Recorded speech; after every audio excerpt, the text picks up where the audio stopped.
Y sí, el asunto del número 10, ¿no? A ver. Bueno, me dijo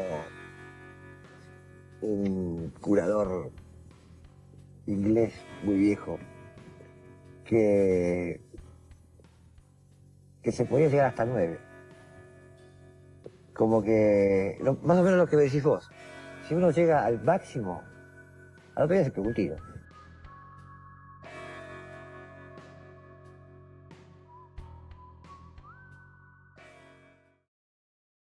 Buenas noches, ¿cómo están?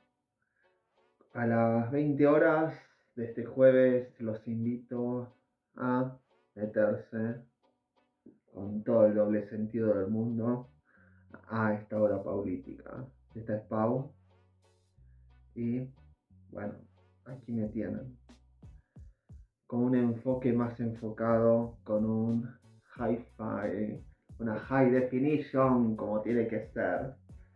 Y por suerte me tienen aquí para poder contarles un poco, no solo de historia, sino también de la idiosincrasia del día a día, de todas esas cositas que hacen nuestro día a día, nuestra belleza de este bello mundo, valga la redundancia, y por supuesto hablarles un poco del pasado para entender el presente y analizar el presente para que de ahora en más hagamos las cositas un poquitín mejor.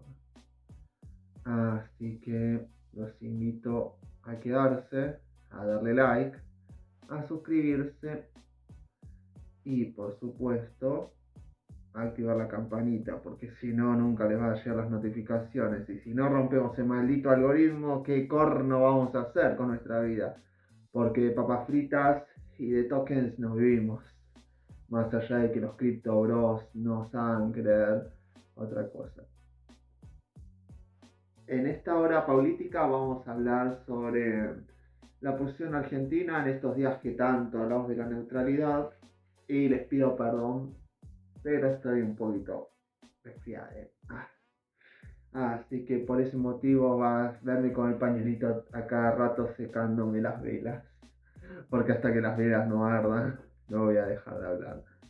En esta hora política de este día jueves vamos a hablar sobre lo que es la posición argentina neutral, histórica, y cómo en el mundo moderno esta posición se está viendo un poquito compleja, teniendo en cuenta este maniqueísmo en el cual vivimos debido a las vicisitudes del mundo moderno, debido a esta especie de nueva guerra fría en la cual la República Argentina se ve históricamente en el medio,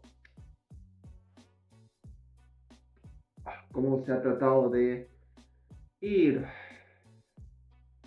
por así llamarlo, palpitando una especie de neutralidad que no fue tan neutral, y el mundo al polarizarse justamente nos ha dado muestras de que este país es un hermoso campo de batalla, no solo de la lucha filosófica entre la izquierda y la derecha, sino también en el plano de lo que son las distintas turbulencias por las cuales hemos pasado en los últimos 45 años.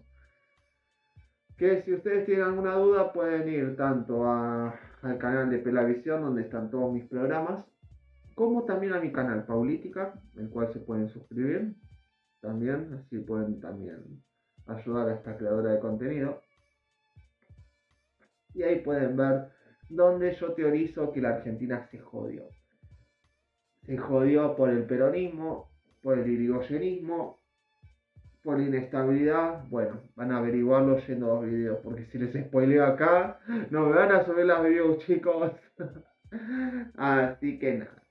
En este mundo, en esta Argentina que transitamos hoy en día, tengo la posición, lo hemos visto el día lunes con La Hora Libre, el programa de Alioli, que la Argentina está en una transición hacia una forma de país que se encuadra dentro de los valores occidentales, que Argentina siempre ha tenido esta visión, al igual que parte de lo que es la inteligencia latinoamericana, de encuadrarse dentro de lo que es Occidente. Y entendamos Occidente dentro de esta lógica latinoamericana, que es Argentina aliándose a Estados Unidos, a Europa y en cierto sentido a Israel. Un Israel que se analiza dentro de Occidente teniendo en cuenta que es la única democracia de Oriente Medio para algunos intelectuales, o la única democracia liberal para lo que sería el análisis más correcto del asunto. Porque democracias existen, solo que hay distintos tipos de democracias. Hay democracias islámicas, democracias árabes, estados sociales árabes,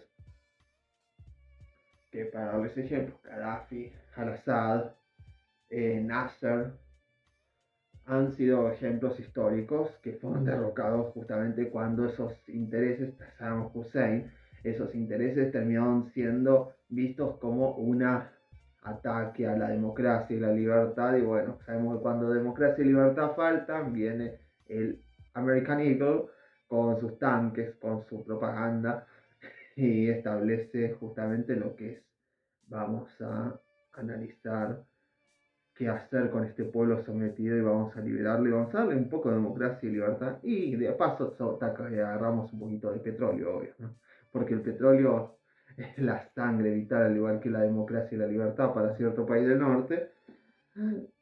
Dentro de esa lógica, también tenemos justamente lo que son los estados justamente teocráticos, como puede ser Irán, que tiene una lógica democrática por un lado, pero tiene una especie de presidencia o de lo que sería sumo poder, que serían los ayatolá.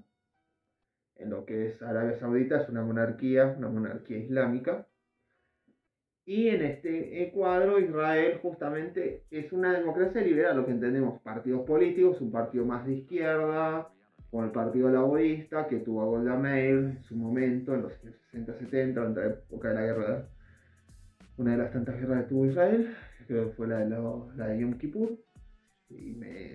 Si ustedes, si estoy equivocándome, saben que yo siempre soy fe de ratas y pueden corregirme en los comentarios o acá en el chat en vivo, que lo estoy mirando en este momento. Y en el lado más de derecha, el Likud. Un Likud que justamente ahora tuvo hasta hace muy poco tiempo a Benjamin Netanyahu al frente de lo que es la nación judía. Dentro de esta lógica, Javier Milei se encuadra. Estados Unidos, Europa, Japón, Australia y justamente Israel.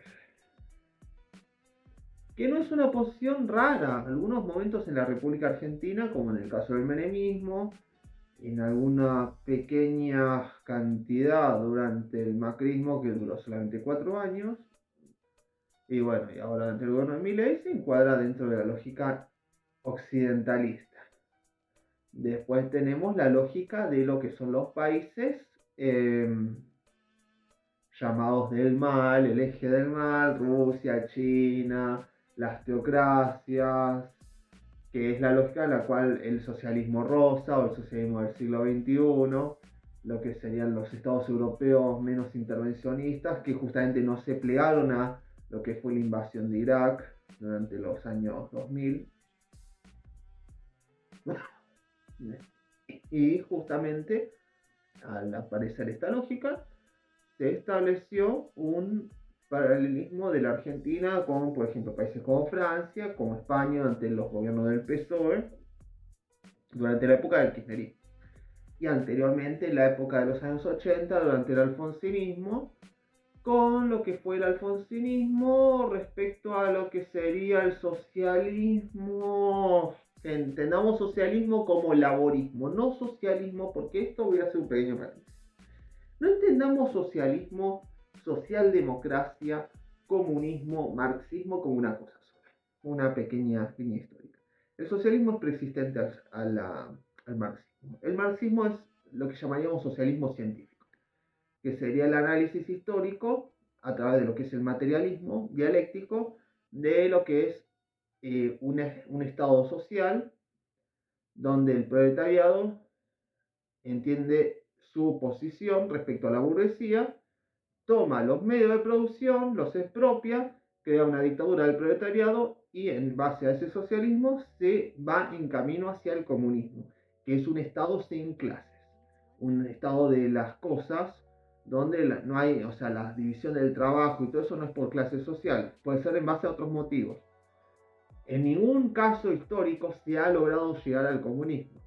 El comunismo, dicho ya sea por Marx, pero mejor aún por Engels, que yo les recomiendo mucho más leer a Engels que a Marx. Marx quedó muy atado por las circunstancias históricas. Estoy hasta seguro que Marx no sería tan comunista o tan socialista bajo los estándares modernos de lo que entendemos como capitalismo, de lo que sería un anticapitalismo feroz.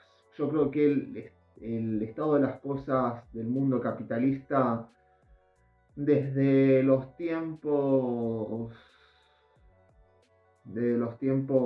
en los cuales se escribió el Manifiesto Comunista, Das Kapital o tantos otros libros y análisis como por ejemplo las cartas de Marx, que las recomiendo también leer, a Irlanda y a la India, demuestran de que el capitalismo del cual hablaba el socialismo científico murió hacia la crisis del 29 y el capitalismo logró entenderse dentro de otras ramas de lo que sería el proceso de producción de los materiales, de lo que son las materias primas, las materias manufacturadas, etcétera, etcétera. El socialismo existe previo a lo que es el manifiesto comunista, con Saint-Simon, con Fourier, con los falansterios, cualquiera que haya pasado por la escuela secundaria, más allá de que algunos lo llaman adoctrinamiento y están en contra y quieren el homeschooling, más allá de que el homeschooling es una hermosa forma de crear que los niños no puedan comentar lo que pasa en sus hogares y puedan estar atados a lo que son los designios de los padres, pero entendiendo las palabras de Bertie Venegas Lynch, los niños son propiedad de los padres y los niños pueden ser, o sea, pueden hacerle lo que quieran, pueden hacerles cualquier tipo de cosas, ya se imaginarán qué tipo de cosas, por lo visto tienen esa forma de verlo, más allá de que ahora se intentan desplegar.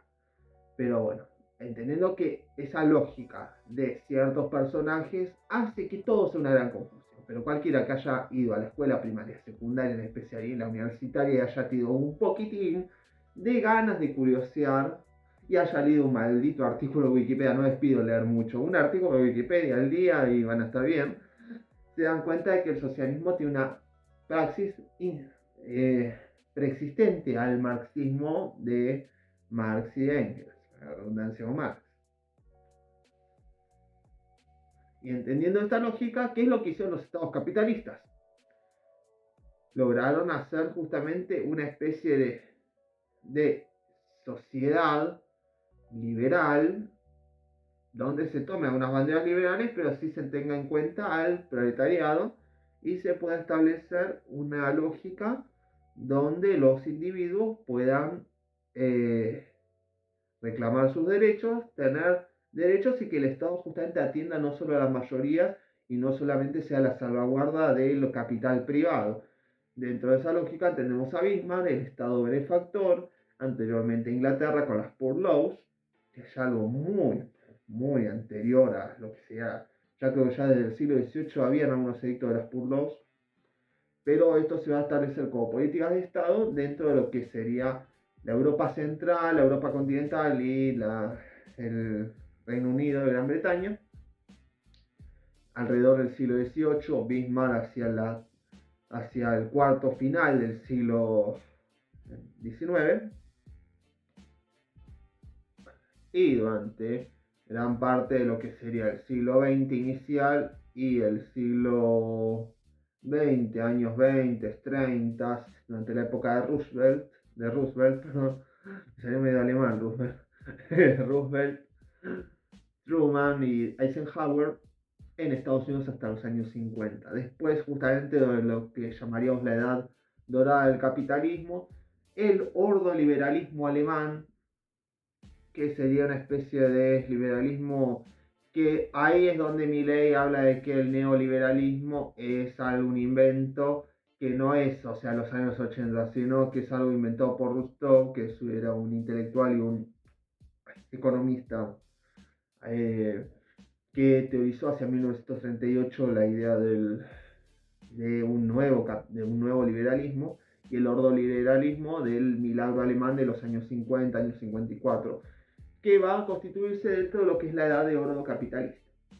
Años 50, posterior a la Segunda Guerra Mundial, los baby boomers, años 60, con un pequeño ya declive, y un Estados Unidos que empieza a tener pretensiones imperialistas, que es lo que cualquier país grande termina haciendo. Y el imperialismo, hay que recordar que no es algo propio solo de lo que son los países capitalistas, sino también los países nacionalistas y los países socialistas, por así decirlo, también lo hacen. China lo hace con los países que están circundantes a ellos, y también lo hace Rusia. Lo hizo históricamente durante la época de Czar, lo hizo durante el estalinismo, y lo hace hoy en día durante el putinismo, por así llamarlo, o la nueva Rusia.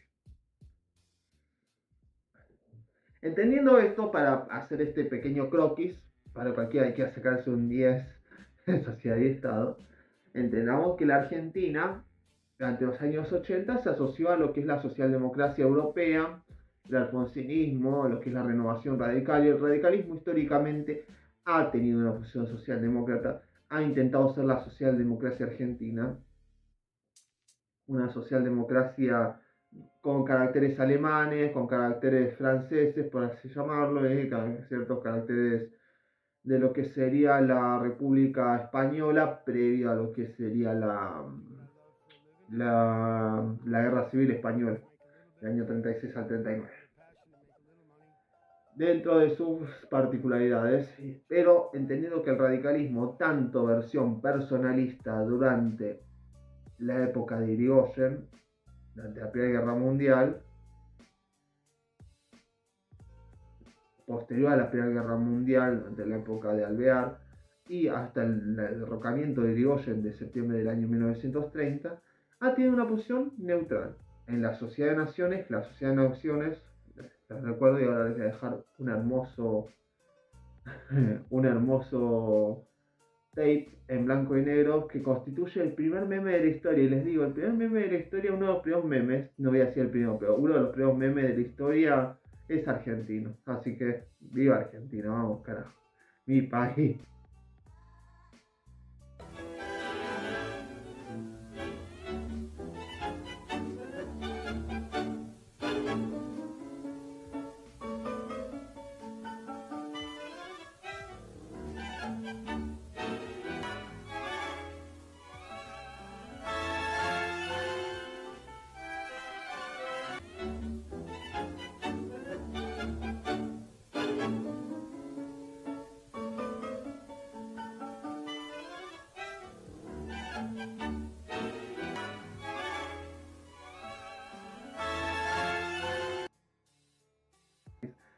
Les va a mostrar justamente cuál es la posición argentina respecto a la Liga de Naciones. ¿Qué es la Liga de Naciones?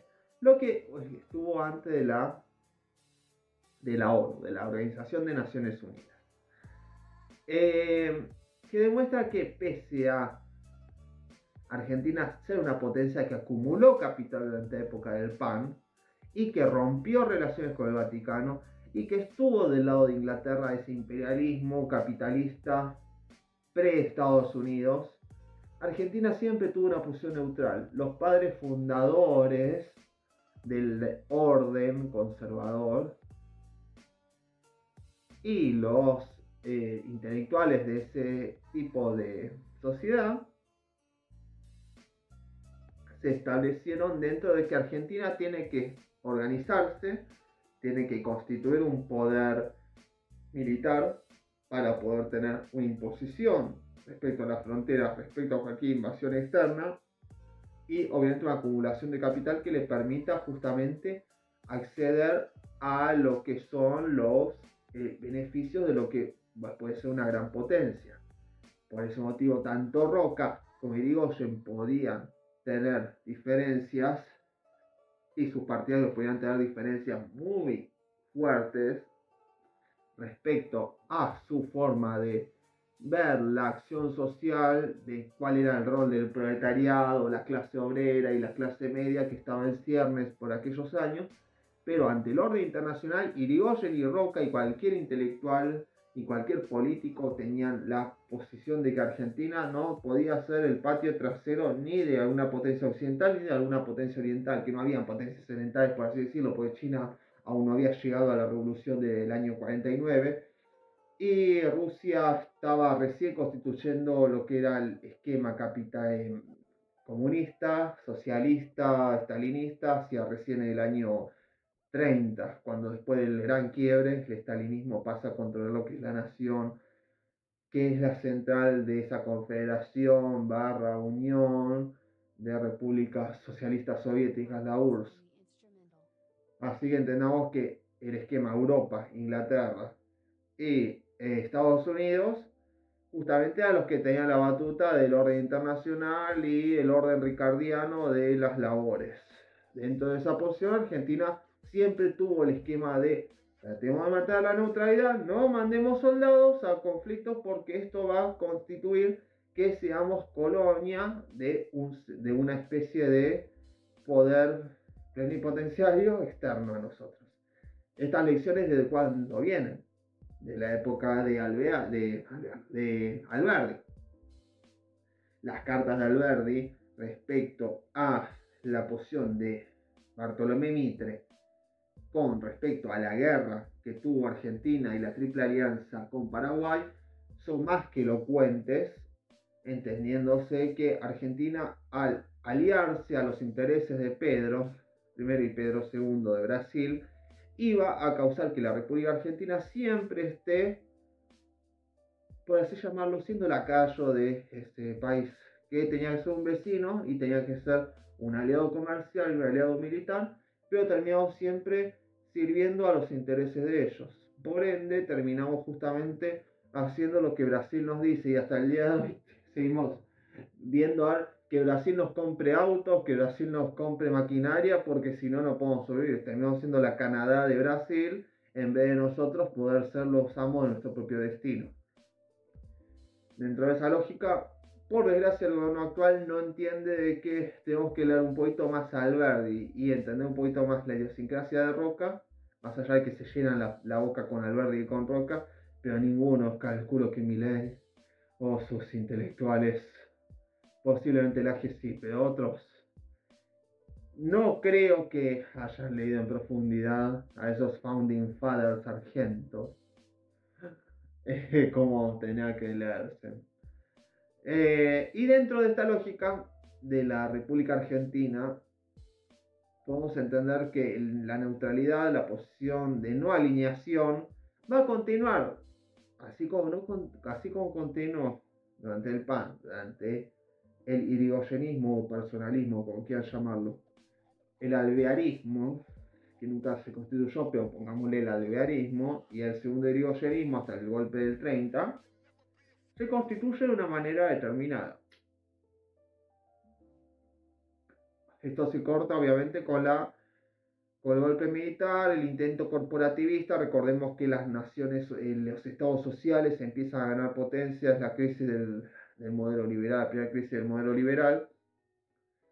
Y esta crisis del modelo liberal va acompañada de un fuerte influjo corporativista por un lado y un fuerte influjo imperialista posterior a lo que es la Conferencia de Ottawa de 1932. Dentro de este gran bolón, que este gran cambalache, como escribiría un gran tanguero como fue Cepolín, después nos llega el peronismo, la tercera posición, que Argentina, durante y luego de la Segunda Guerra Mundial, va a tener una posición bastante controversial respecto a lo que fue el eje, respecto a lo que fue Alemania, y eso es lo que hace que los antiperonistas tilden de nazi al peronismo. El peronismo tuvo ciertos elementos corporativistas, ciertos elementos dichos, por ejemplo, por Cuneo, Santiago Cuneo, que lo dice abiertamente, que el peronismo tiene sesgos de orígenes fascistas, de orígenes mussolinianos. Y dentro de esos sesgos también tengo que incluir como un copycat del fascismo también al nacionalsocialismo alemán, al nazismo. porque Hitler no fue nada más que un copycat, un copy-paste del fascismo italiano. El Putsch de Múnich del año 1933 no fue otra cosa más que intentar copiar la marcha sobre Roma de Mussolini. Solo que Mussolini, a diferencia de Hitler, no tenía una necesidad de eliminar a un sector o culparlo de haber perdido la Primera Guerra Mundial. Y tenemos en cuenta que Italia no tenía los mismos problemas de idiosincrasia que tuvo Alemania, que históricamente ha tenido un antisemitismo muy marcado ya desde la época de Lutero, y que los alemanes buscaban justamente a alguien que se deshaga del problema, con todo lo que eso implica. Eso sí, después los alemanes se horrorizaron como vieron lo que significaba eliminar el problema. Pero bueno, o sea, el problema lo eliminaron, pero después no se hicieron cargo y hasta el día de hoy vienen con esa culpa. Pero todas esas políticas de eugenesia, de eliminación de personas, continuaron durante muchos años durante distintos países, incluido Estados Unidos, que la eugenesia empieza en Estados Unidos, la eliminación de aquellos sectores indeseables. Y en el caso argentino, al igual que en el caso de muchas naciones latinoamericanas, el gran problema no era una etnia, sino el elemento internacionalista que implicaba lo que era por un lado el anarquismo y por otro lado el comunismo. En el caso argentino, la manera de poder aislarse y deshacerse de ese esquema era justamente con un Estado social que dé beneficios y derechos a los trabajadores y que eso haga que el socialismo de cualquiera de sus tipos, llámese trotskista por un lado o stalinista por otro, nunca pueda avanzar en su interés final, que era el control del poder político y por ende el control de los que serían eventualmente los medios de producción. El peronismo entiende a la perfección esto y por ese motivo Argentina nunca ha tenido un partido socialista de corte marxistoide que ha podido conseguir más de un 3%. ¿Por qué? Porque toda esa masa de proletariado, de trabajadores, de clase obrera, clase media y clase baja, la ha adquirido históricamente el peronismo. Y dentro de ese bello recuerdo, todos los gobernantes posteriores a la muerte de Perón juegan con ese macabro, con esa macabra diversión de poner la carita de Perón en una necrología divina, donde el peronismo sigue siendo el partido del trabajador argentino. Por eso es que Estados Unidos no lo comprende, porque Estados Unidos tiene dos partidos, uno que se llama más de las minorías, pese a que al principio estaba con el KKK y después, o sea, se dio vuelta con el Grand Switch que ocurrió hacia los años 50, 60 del siglo pasado, que es el Partido Demócrata, y por otro lado un partido más conservador, liberal, libertarian, puedes llamarlo, como el GOP, el Grand North Party, que es el Partido Republicano. Por eso nunca se ha podido comprender y por eso apenas se tilda de dictador, más allá de que fue un autócrata, pero no fue un dictador per se. Y dentro de la lógica de lo que es el esquema de poder histórico, el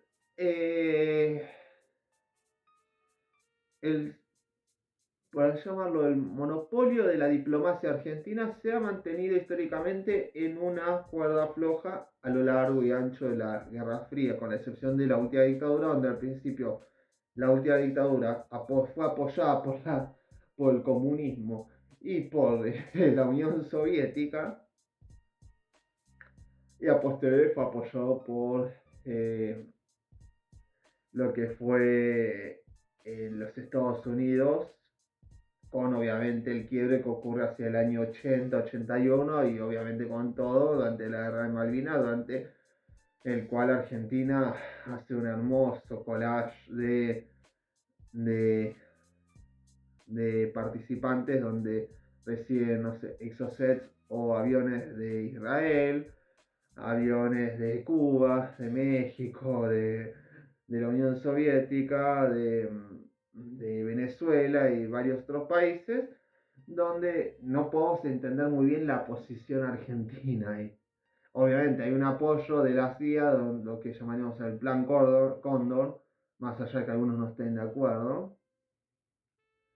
Pero en esa lógica, Argentina ha transitado históricamente por una neutralidad que nos vino bien por un lado, pero que al mismo tiempo, y dentro de que nos vino bien, nos permitió estar por fuera de los grandes conflictos, guerras que podrían haber causado grandes cantidades de muertes, pero al mismo tiempo el no apoyar a uno o a otro causó que la Argentina fuera un terreno donde tengamos dos facciones del ejército, dos facciones guerrilleras y donde hayan intereses de por medio que beneficiaban económicamente a esos sectores y que causaron graves disturbios a la hora de poder tener un Estado nacional que pueda poner la ley y el orden donde tienen que ponerlo. Llámese años 50, con el peronismo tratando de ser infiltrado, llámese azules y colorados, llámese guerrillas por un lado, AAA por otro lado, y obviamente la gran cantidad de muertos y desaparecidos que hemos visto durante esas décadas. Hoy en día, obviamente, el esquema no es tan violento. Tenemos los lobbies, tenemos las visitas a las embajadas, como ocurre con una Patricia Bullrich con el sombrero de vaquera, bien diva y todo el asunto. Pero Argentina, como lo dije en el último programa, y como lo repito ahora, tiene que decidir un modelo donde nosotros decidamos cuál va a ser nuestro modelo de apoyos. No tener que ir a besarle la cola a propios, por llamarlo, ajenos, sino nosotros entender nuestra idiosincrasia y constituir un poder económico, un poder social y un poder militar que nos permita justamente poner la que tenemos que poner sobre la mesa y decirles, muchachos, nosotros vamos a decidir nuestro destino y no necesitamos ni el lobby norteamericano, ni el lobby ruso, ni el lobby chino. No necesitamos de ninguno de ustedes, señores. Vamos a negociar porque en este concierto de naciones tenemos que poner las que tenemos que poner sobre la mesa y tenemos que hablar con todos, pero dentro de esa lógica no vengan a intervenir nuestra política interna, no vengan a infiltrar nuestros partidos políticos, no vengan a infiltrar nuestras empresas y no vengan a infiltrar nuestra sociedad generando un clima de discordia que no tiene nada que ver con el pacifismo histórico que siempre ha demostrado nuestra población. Así que esa es la historia de lo que sería la diplomacia argentina, a grandes rasgos. Y espero les guste esto. Me escriban acá en la caja de comentarios qué opinan, qué episodios recuerdan y les tiro una trivia. Quiero que me digan qué individuo ganó un premio Nobel por haber intervenido en un conflicto armado que hubo con dos naciones hermanas y que demuestra un paradigma de lo que son las relaciones internacionales de la Argentina. Los estoy leyendo en la caja de comentarios y acá en el chat en vivo.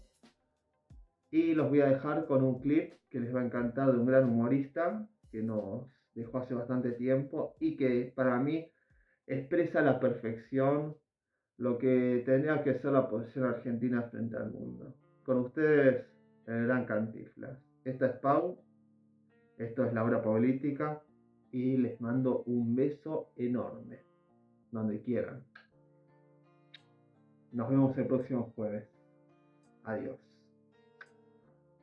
Todos creemos que nuestra manera de ser, nuestra manera de vivir, nuestra manera de pensar y hasta nuestro modito de andar son los mejores. Y a chaleco tratamos de imponérselo a los demás. Y si no los aceptan, decimos que son unos tales por cuales y el ratito andamos a la greña. ¿Ustedes creen que eso está bien?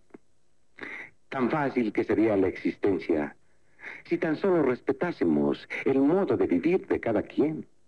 Hace 100 años ya lo dijo una de las figuras más humildes, pero más grandes de nuestro continente. El respeto al derecho ajeno es la paz. No que me aplaudan, pero sí que reconozcan la sinceridad de mis palabras. Yo estoy de acuerdo con todo lo que dijo el señor representante de Salchichonia. Con humildad. Con humildad de albañiles no agremiados, debemos de luchar por derribar la barda que nos separa. La barda del incompensor, no, nunca. El día que pensemos igual y actuemos igual, dejaremos de ser hombres para convertirnos en máquinas, en autómatas. Ese es el grave error de los colorados.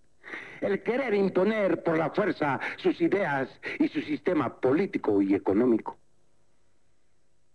¿Existen esas libertades en sus propios países? Optar por un sistema que habla de dignidad y acto seguido atropella lo más sagrado de la dignidad humana, que es la libertad de conciencia, eliminando o pretendiendo eliminar a Dios por decreto. No, señores representantes, a mis queridos colegas verdes, ¿ustedes qué dijeron? Ya votó por nosotros, ¿no? Pues no, jóvenes. Y no votaré por ustedes porque ustedes también tienen mucha culpa de lo que pasa en el mundo. Ustedes también son medio soberbios, como que si el mundo fueran ustedes y lo demás tiene una importancia muy relativa. Y aunque hablan de paz y de democracia y de cosas muy bonitas, a veces también pretenden imponer su voluntad por la fuerza del dinero.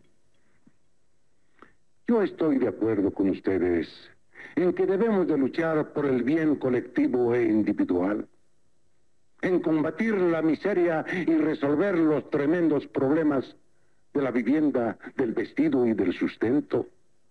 Pero en lo que no estoy de acuerdo con ustedes es en la forma que ustedes pretenden resolver esos problemas. Ustedes también han sucumbido ante el materialismo. Se han olvidado de los más bellos valores del espíritu, pensando solo en el negocio. Poco a poco se han ido convirtiendo en los acreedores de la humanidad. ¿Para qué queremos refrigeradores si no tenemos alimentos que meter dentro de ellos? ¿Para qué queremos tanques y armamentos si no tenemos suficientes escuelas para nuestros hijos?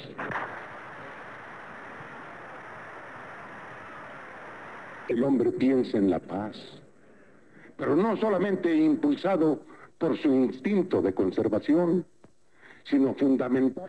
No será posible si no hay abundancia para todos, bienestar común, felicidad colectiva y justicia social.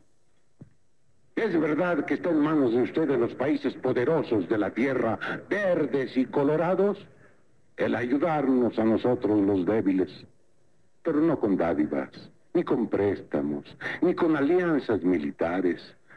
Ayúdenos pagando un precio más justo, más equitativo por nuestras materias primas. Ayúdenos compartiendo con nosotros sus notables adelantos en la ciencia, en la técnica, pero no para fabricar bombas, sino para acabar con el hambre y con la miseria. Lo que somos, no solamente como clientes o como ratones de laboratorio, sino como seres humanos que sentimos, que sufrimos, que lloramos. Hay otra razón más por la que no puedo dar mi voto. Hace exactamente 24 horas que presenté mi renuncia como embajador de mi país, que espero me sea aceptado. Lograr ese mundo mejor en que todos los hombres ciegos, tan obcecados, tan orgullosos, si tan solo rigiéramos nuestras vidas por las sublimes palabras que hace 2000 años dijo aquel humilde carpintero de Galilea, sencillo, descalzo, sin frac ni condecoraciones.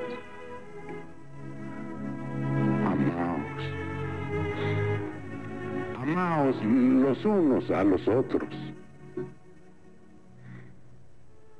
Pero desgraciadamente ustedes entendieron mal, confundieron los términos. ¿Y qué es lo que han hecho? ¿Qué es lo que hacen? Armaos los unos contra los otros.